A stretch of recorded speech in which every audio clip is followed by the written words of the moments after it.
Welcome to Penrose Learning, where we make understanding easy.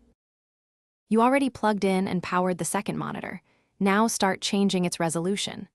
On Windows, right-click the desktop and open Display Settings. On Mac OS, open System Preferences and choose Displays. Once there, identify which screen is the secondary by clicking Identify or moving the cursor.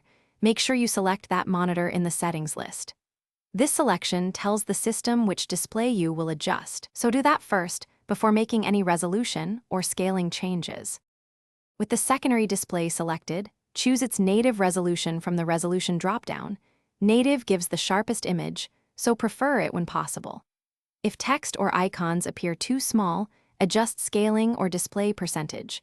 On Windows, you can set 125% or 150%. On Mac OS, use the scaled options. Also check the refresh rate settings and pick the highest supported value for smoother motion. After choosing settings, click Apply and watch the preview. Confirm the change, or the system will revert automatically if you don't accept it. Once the resolution and scaling are set, drag the screen icons in settings to match their physical layout so the cursor flows naturally. Make sure you apply and save any changes, then test by moving windows between displays. If options are missing or unstable, update your graphics drivers and reboot. Many resolution issues resolve after a driver update.